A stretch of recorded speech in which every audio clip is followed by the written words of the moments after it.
All right, let's go ahead and go to the Lord in prayer. Manalangin muna tayo bago mag-start yung pag-aaral natin sa book of Deuteronomy.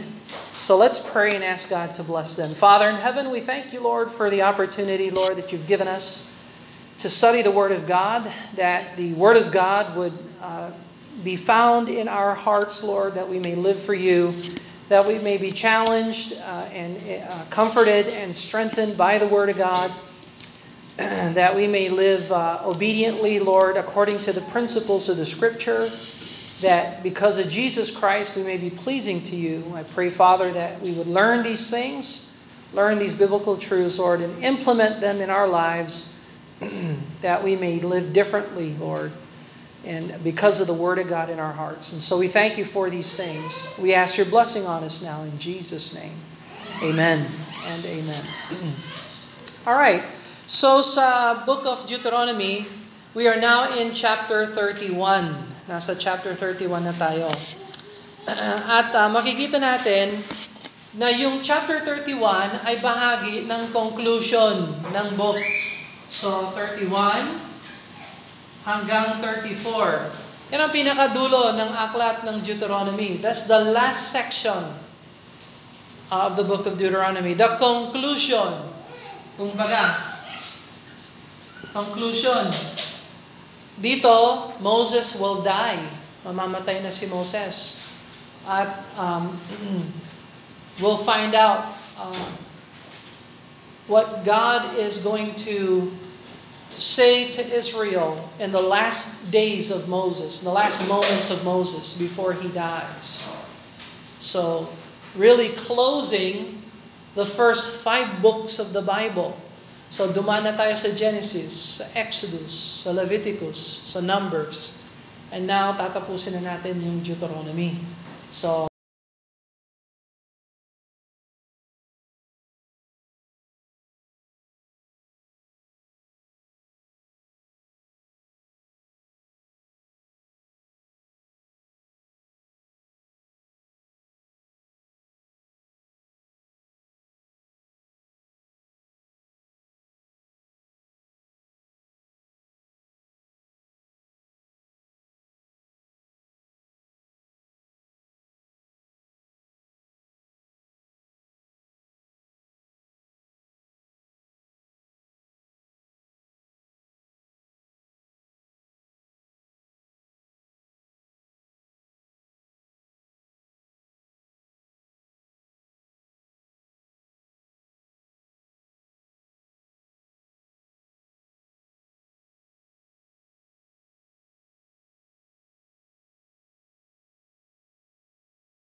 we have it, God's appointed leaders, Moses and Joshua. So verse 1 hanggang 8 muna.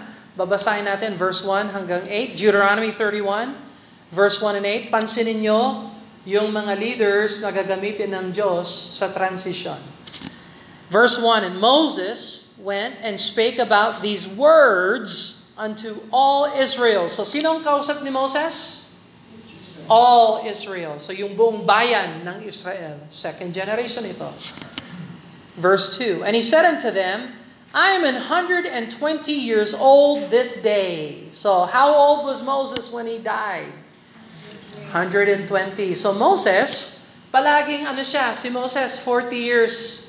40 years he was in Pharaoh's house. 40 years he was in the wilderness desert. 40 years he became the liberator for Israel. So 40 ang buhay ni Moses, and he will conclude at 120 years old. That's overtime. Amen? Kasi sa Bible, ilan taon ang nilaan ng Diyos para sa tao? 70 years. Tapos sabi ng Panginoon, if by reason of strength, kung may lakas pa yung laman, it will go to 80 years. Si Moses, 120. So, overtime siya. Amen. So, gamitin natin yung time natin para sa Panginoon. Amen. Alright, verse number 2. And he said unto them, I am 120 years old this day. I can no more go out and come in also. The Lord had said unto me, Thou shalt not go over this Jordan. And the Lord thy God, He will go over before thee, and He will destroy these nations from before thee. And thou shalt possess them. And Joshua, he shall go before thee, as the Lord has said. So ngayon, kapalit mo Moses, si Joshua. So by the way, bakit pinalitan ng Diyos si Moses? Kasi tinapik niya yung bato ng 2 beses. Tinapik na niya yung bato noon pa. Once lang dapat tinapik ang bato. Bakit? Larawan yun ng kamatayan ng bato. Sino yung bato natin? Si Jesus Christ. He's the rock of our salvation. Tinapik na siya once nung namatay siya. Kaya winasak ni Moses yung larawan. Sabi ng Diyos kay Moses, kausapin mo na lang yung bato at magbibigay yan ng tubig. Galit na galit si Moses, inis na inis siya sa bayang Israel, tinapik niyang 2 beses yung rock. Kaya, sinabihan siya ng Diyos, dahil pasaway ka, at si Moses pa naman, lawgiver yan, siya ang nagbigay ng mga words na ito. Hindi lang siya basta-basta kung sino. Dapat nakinig talaga siya sa Diyos. So anyway, pasaway siya. So sabi ng Diyos, hindi ka papasok sa Canaan. And so, yan. Nagbago ba ang isip ng Diyos? No. So pag ganon talaga, you have to endure the judgment of God. So verse number 4, And the Lord said unto them, as He did to Sihon and to Og, kings of the Amorites, unto the land of them whom He destroyed, and the Lord shall give them up before your face, that ye may do unto them according to all the commandments which I commanded you. So, pag sinakop ninyo yung Canaan, may mga kaaway kayo doon, kung ano yung ginawa ko kay Sihon and Og ng Amorites, ganun din, ibabagsak ko ang Canaan, ibibigay ko sa kamay ninyo ang mga Canaan lands and people. Gawin ninyo yung mga iniutos ko sa inyo. Ano yung mga inutos ng Diyos sa kanila? Well, una sa lahat, huwag niyong gayahin ang relihiyon ng Canaan. Huwag kayong sumamba sa kanilang mga Diyos-Diyosan. Huwag niyong iala yung anak ninyo sa apoy, human sacrifice. Huwag ninyong gagawin yan. At pag hindi sila nag-surrender sa inyo, patayin nyo lahat para hindi kayo mahawaan, maimpluwensyahan. Question, sinunod ba nila ang utos ng Diyos? No. Kaya ngayon, walang Israel. Na may bansang Israel ngayon, pero ibig ko sabihin, nakascatter ang mga Israel ngayon dahil nasa ilalim sila ng sumpa ng Deuteronomy. Okay? Alright, look at verse number 5. Verse number 6. Verse number 6. Be strong and of a good courage. Fear not, nor be afraid of them, for the Lord thy God, He it is that goeth with thee, and He will not fail thee, nor forsake thee. O, huwag kayong mag-alala, Israel, aalalayan kayo ng Diyos. Wala na si Moses, pero nandyan naman si Joshua, at higit pa doon, nandyan pa rin si Jehovah. God is with you. So, be strong, be strong. Alam mo, sa buong Bible, 32 times sinabi ng Diyos, be strong. Pero ang strength natin ay hindi lakas ng laman. Ang strength natin ay lakas ng Panginoon. Tingnan mo ang Ephesians chapter 6, verse number 10. For example, Ephesians chapter 6, verse 10. Yes, I do believe the Lord wanted Israel to be physically strong, militarily strong, economically strong. However, God is not just a physical God, He's a spiritual God. And especially in the New Testament, as born-again believers, God doesn't want us strong in the flesh. He wants us strong in the Spirit. Look at Ephesians chapter 6, verse 10 as an example. Ephesians 6:10. Finally, my brethren, be strong in the Lord, and in the power of His might. So, wag tayong maging malakas sa sarili natin. We need to be strong in the Lord and in the power of His might. So, pag may kailangan ka, dapat lumapit sa Panginoon. Lord, kailangan ko ng lakas. Lord, kailangan ko ng kapayapaan. Lord, kailangan ko ng wisdom. Lord, kailangan ko ng resources.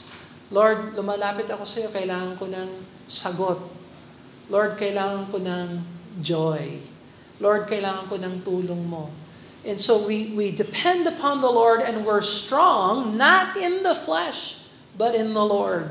One more, 2 Timothy chapter 2. 2 Timothy chapter 2. 2 Timothy chapter 2 verse 1. 2 Timothy 2:1, Paul was trying to encourage Timothy in the ministry. So Paul said this to Timothy, Thou therefore, my son, be strong in the grace that is in Christ Jesus. So, saan tayo dapat maging malakas? In the grace that is in Christ Jesus. So, I hope spiritually today, I hope today you are strong in the grace that is in Christ Jesus. Pero kung pumasok ka dito, hindi ka strong in the grace, pwede kang lumabas dito, strong in the grace. If you will allow God to strengthen you in the inner man. Alright? So we have many more verses. Again, be strong is a biblical principle repeated 32 times in the whole Bible. Maging magandang Bible, it's a good Bible study. Look up all the references to the word, to the phrase, be strong. And see put them in certain categories. And learn what you can from the Word of God. That's extra work if you want to do that. Be strong and of a good courage. Fear not, nor be afraid of them. Bakit sila matatakot sa Canaan? Kasi lupa yon. Hindi nila alam yon. Naalala ninyo, nung first time na sinabihan sa kanila, kunin nyo na yung Canaan 40 years ago. Anong nangyari? Fear prevailed their heart. Hindi sila nakinig sa Diyos, natakot sila. Kaya ngayon, as you now finally, after 40 years, you're going to make the correction. You're going to enter into Canaan. God is encouraging their heart. Fear not. Huwag na kayong matakot. I am with you and you will not fail. So, ang ganda talaga ng principles ng salita ng Diyos. May layunin ba ang Diyos para sa buhay mo? Siyempre, meron. Punong-puno ba ng katakot-takot ng mga pangyayari ang hinaharap natin? Absolutely, yes. Hindi natin alam ang future natin. As far as yung kinabukasan, next month, next week. Hindi natin alam yung mga hinaharap na pagsubok natin. Pero alam natin ang Diyos na may alam sa hinaharap natin. Alam natin ang Diyos na nagbibigay lakas para sa atin. And we must depend on Him. And so that's our challenge as a Christian. Alright? Tingnan mo ang verse number 7.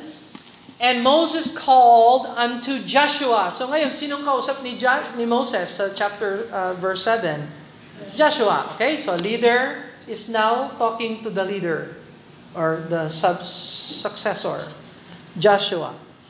And said unto him in the sight of all Israel, Be strong and of a good courage.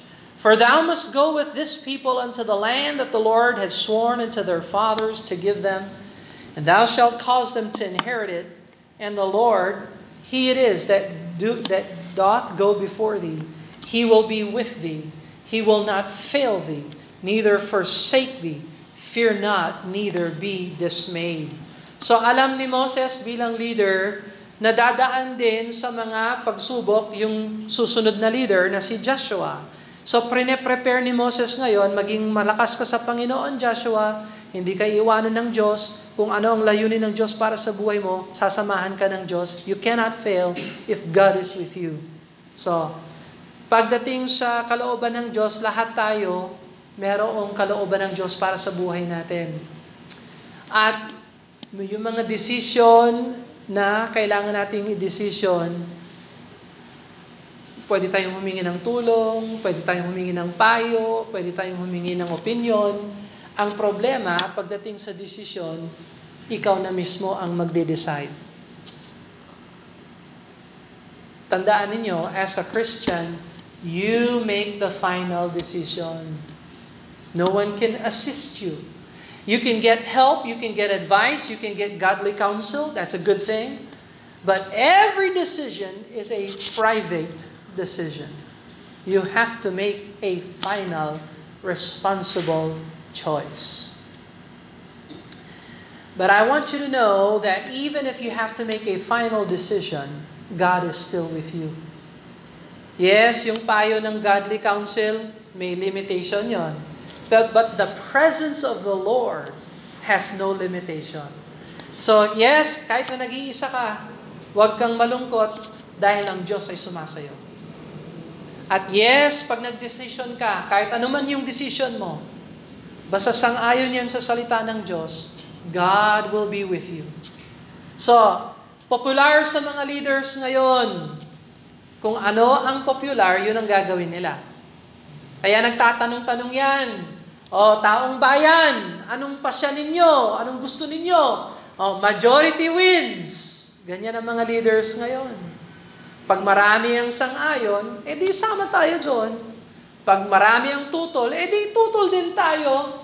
Pero ang tunay na leader ay yung tumitindig, hindi sa popularity ng masa. Ang tunay na leader tumitindig sa principles ng salita ng Diyos. Na kahit na mag-isa ako, tatayo pa rin ako sa principles ng salita ng Diyos. And so, does the majority win? No. The person who follows the will of God will always be in the majority because God is with him. Okay? So, what a wonderful principle we find here. Ngayon, verse number 9. Sino naman ang kausap ni Moses? Verse number 9. And Moses wrote this law and delivered it unto the priests. Okay, so mga religious leaders naman. Yan ang kakausapin ni Moses. His last words of Moses to the priests. Verse 9, And Moses wrote this law and delivered it unto the priests, the sons of Levi, which bear the ark of the covenant of the Lord. Yan yung box na nasa gitna ng tulda nila, yung tabernacle. Naalala ninyo? Yung tulda na sumasama sa kanila. Na kapag nagkampo sila dito, itataguyod nila yung tabernacle bilang lugar ng pagsasamba sa Diyos. Tapos kapag magta-travel na naman sila,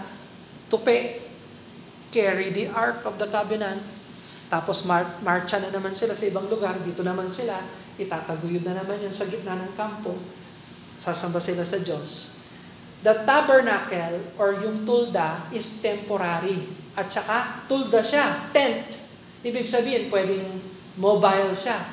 Mobile, pwedeng kumilos, ambulating, going around. Temporary. Nung kapanahonan ni Solomon, mas permanente. ang nais nila, ayaw na nila yung tulda, anong binigay sa kanila ng Diyos? Temple. Okay? So, temple ni Solomon, ang unang temple. Sinakop sila ng Babylonia. 70 years later, sinoori sila. At tinaguyod nila yung second temple sa Jerusalem. Sino yung namumuno sa second temple? Si Governor Zerubbabel. Very good. Tapos si Zerubbabel, yung kanyang temple, medyo maliit compared to Solomon. So yung mga matatanda nung bata sila, nakita nila yung unang temple, nung nakita nila yung pangalawang temple, iyak sila. Ang liit-liit ng bagong temple. Pero yung glory ng Panginoon nandun pa rin. Nung dumating sa New Testament, kapanahonan ni King Herod, he renovated Zerubbabel's temple and expanded it, made it bigger. Kaya nung kapanahonan ni Jesus Christ, when Jesus came into the temple, he worshiped in Herod's temple. Ngayon, yung temple na yan, nasunog, AD 70, sinunog ng mga Roma, kasi sinakop nga ng Roma ang Israel. Sinunog nila ang temple. So ngayon, nasaan ang temple ngayon ng Israel? Wala na, sunog. So, kailan uli magkakaroon ng temple?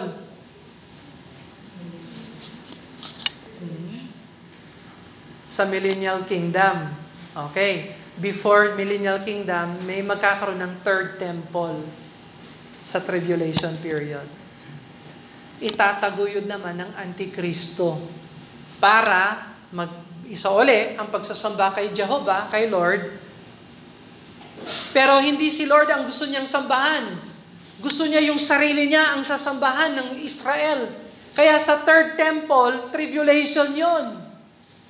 Now, yung temple na yun, masisira din yan, mawawasak yan. Kasi sa dulo ng tribulation, halos buong mundo, magugunaw yan. Mag-ahari si Jesus Christ at itataguyod niya yung fourth temple sa Jerusalem. At doon mag-ahari si Jesus Christ sa Millennial Kingdom na pinag-uusapan ng Bible.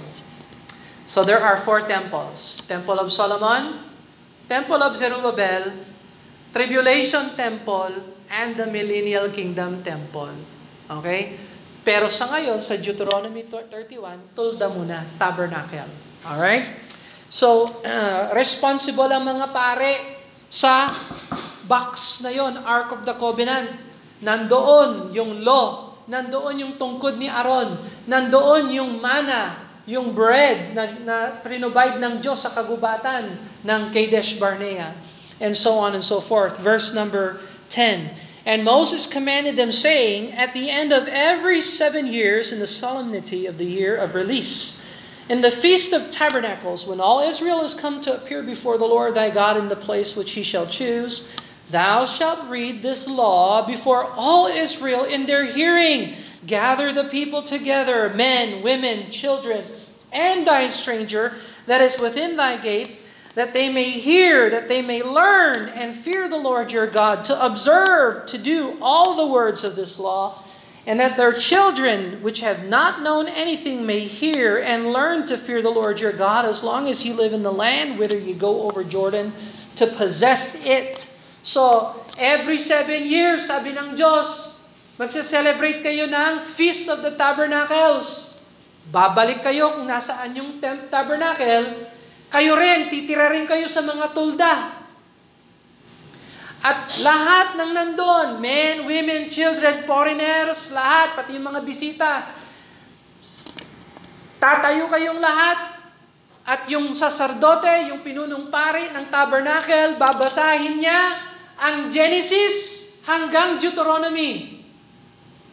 Para lahat kayo, alam ninyo ang salita ng Diyos at layunin ng Diyos para sa buhay ninyo. That every 7 years, anong anniversary na tayo? 7-year anniversary na tayo. So siguro ano kayong mangyari pag sinabi natin, okay, every church member, maglaan na tayo ng oras. Magsimula tayo ng alas 5 ng umaga hanggang gabi.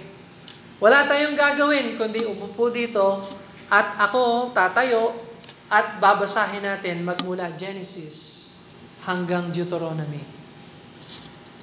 Do you think you can do that?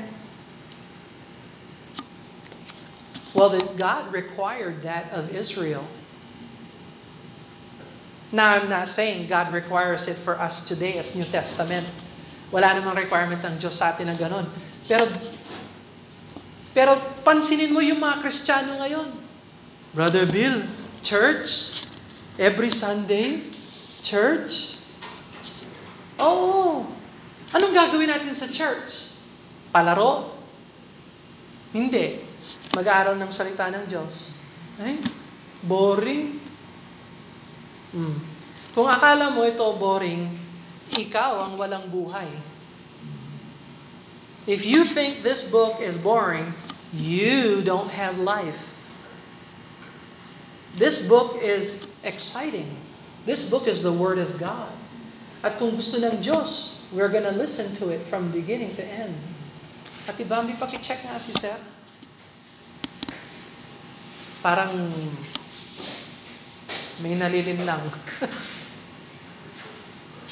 Anyway, so yan ang challenge ng Panginoon sa kanila. Every 7 years, read from Genesis to Deuteronomy. Wow, that's exciting. And what's the purpose? Ano ang layunin? Ano ang purpose? Para maalala nila ang mga salita ng Diyos, and so on and so forth. Yeah, to know the words of God.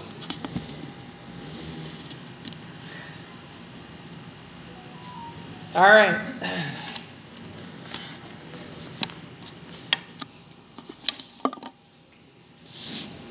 Verse number 14. Verse number 14. Ayun. At least may ngiti si Sir.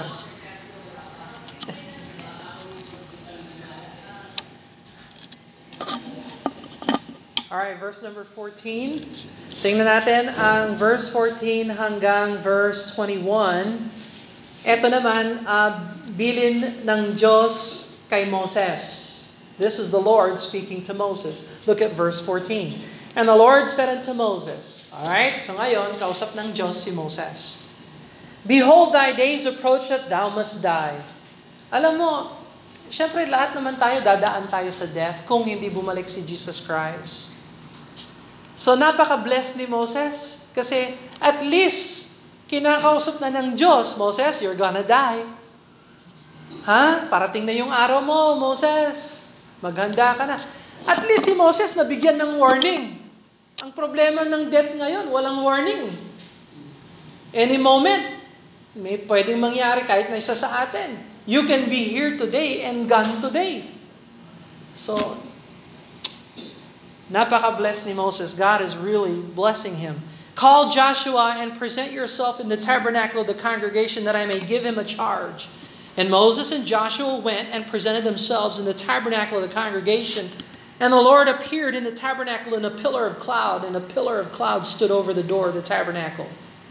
So ngayon, magbibigay ng prophetic warning si Jehovah God kay Moses at saka kay Joshua. Verse 16. And the Lord said unto Moses, Behold, thou shalt sleep with thy fathers, and this people will rise up and go a-whoring after other gods of the strangers of the land, whither they go to be among them, and will forsake me, and break my covenant which I made with them, that my anger shall be kindled against them in that day, and I will forsake them, and I will hide my face from them. Nako, nakakalungkot. Kapag pumasok tayo sa judgment ng Panginoon, tinatago ng Diyos ang kanyang mukha. So question, sa Israel ngayon, tinatago ng Diyos yung kanyang mukha sa bayang Israel. Now, hindi mananatili ang galit ng Diyos sa Israel. Balang araw, magre-repent ang Israel at manunumbalik yan sa Panginoon. Pero dadaan muna sila sa tribulation.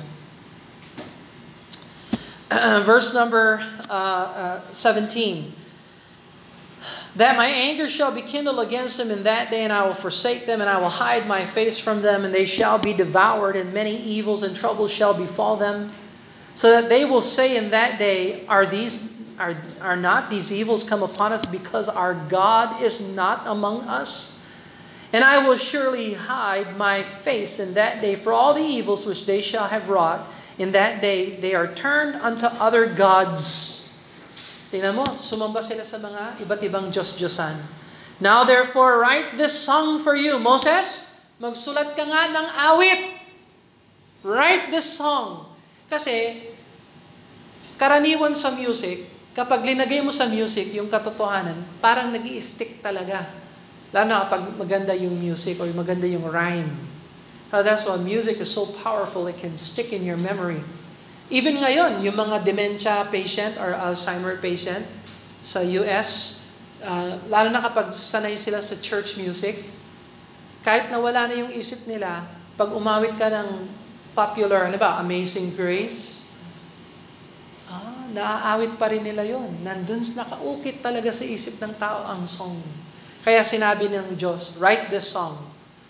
And teach it to the children of Israel and put it in their mouth that this song may be a witness for me against the children of Israel.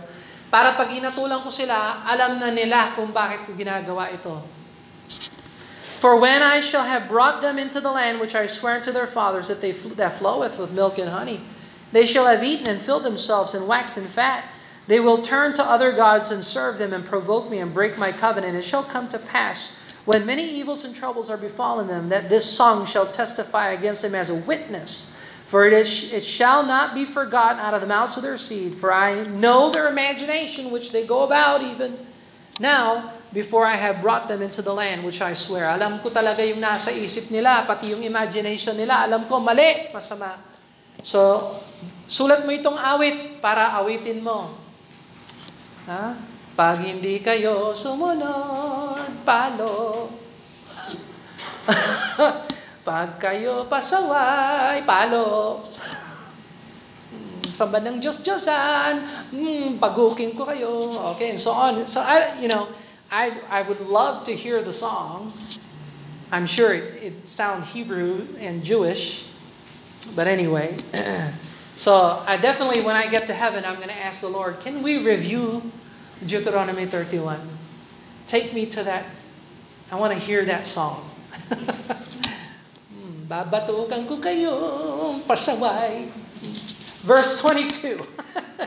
Moses therefore wrote this song the same day. By the way, next week we will read the song of Moses. Yung song na yon. Nasa chapter 32 yon. Buong chapter 32, awit na sinasabi dito. Verse 23, and he gave Joshua the son of Nun a charge and said, be strong and of a good courage, for thou shalt bring the children of Israel into the land which I swear unto them, and I will be with thee. So final charge, chapter 24, verse 24 hanggang 30. Ito na yung pinaka-last words ni Moses, ng Panginoon kay Moses, and Moses to the people. And it came to pass when Moses had made an end of the writing of the words of this law in a book. Sinulat pala ni Moses yung mga words sa book. Question, where are these words? Do we still have them today? Do we have those words? Yes.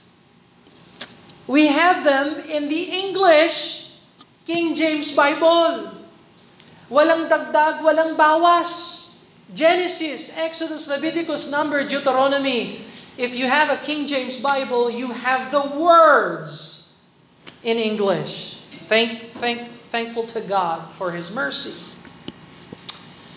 So until they were finished, and Moses commanded the Levites which bear the ark of the covenant of the Lord, saying, take this book of the law, that's Genesis hanggang Deuteronomy, put it in the sight of the ark of the covenant, your God, that it may be there for a witness against thee, for I know thy rebellion and thy stiff neck. Behold, while I am yet alive with you this day, ye have been rebellious against the Lord, and how much more after my death?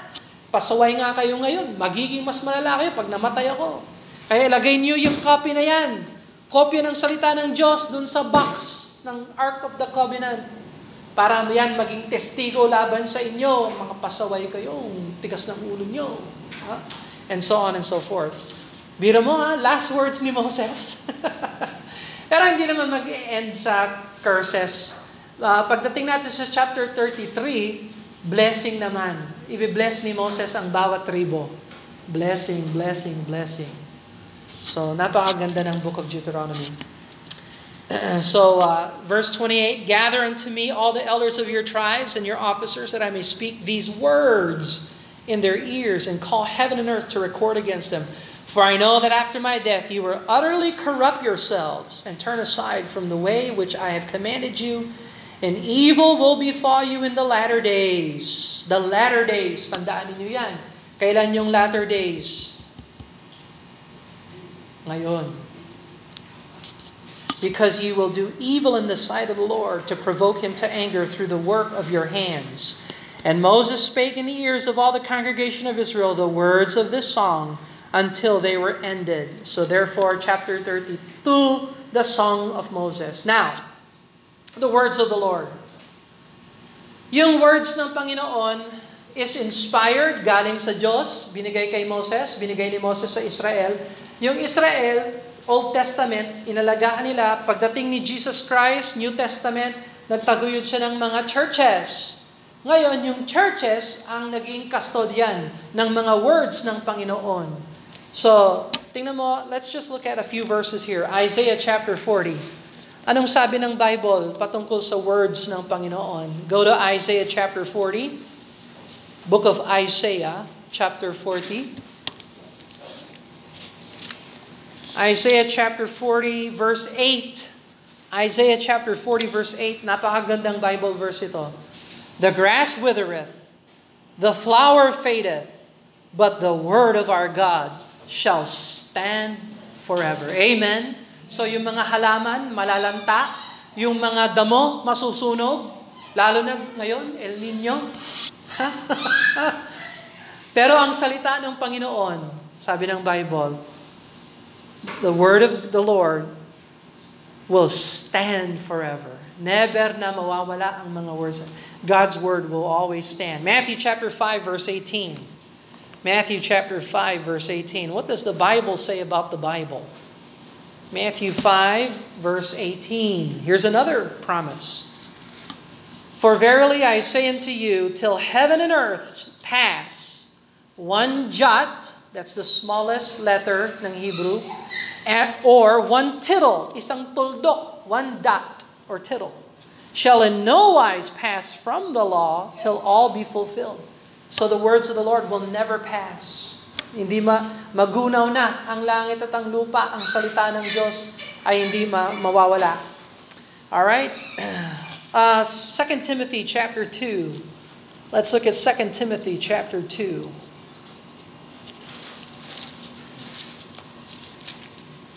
2 Timothy chapter 2 and verse 15.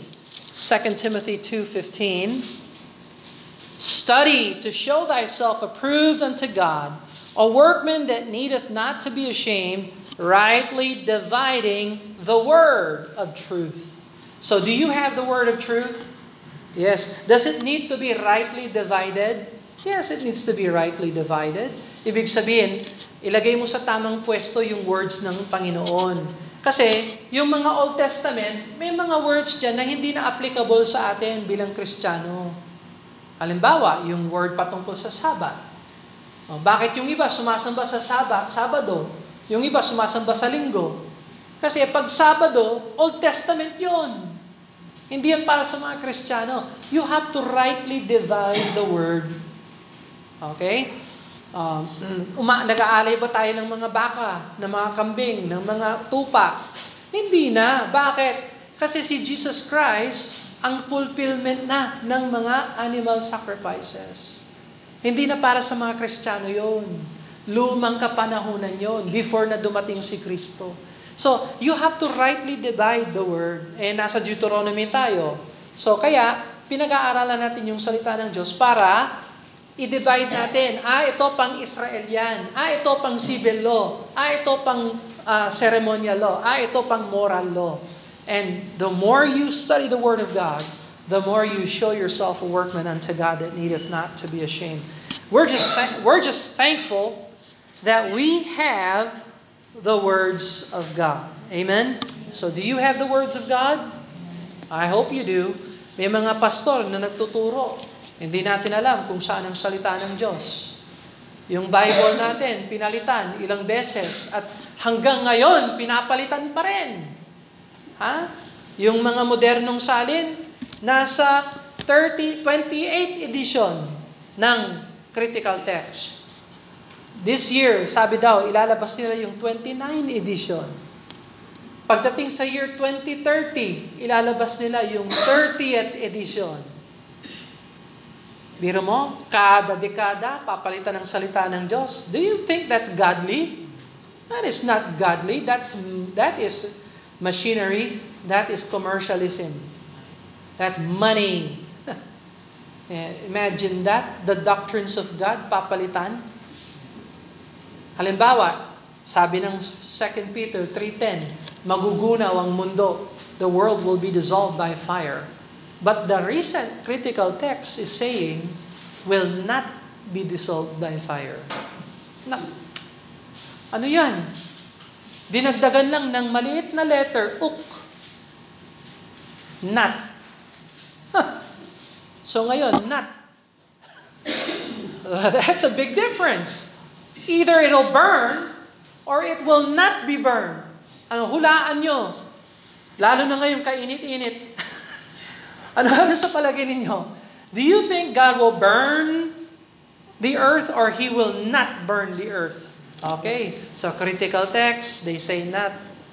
And that's a recent invention, dulot ng computer.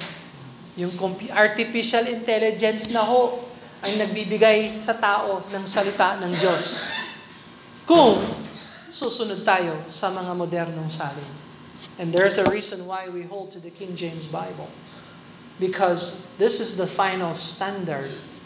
And you don't mess with these words. This is God's holy word for us. Especially we speak English. This is the word of God in English. All right?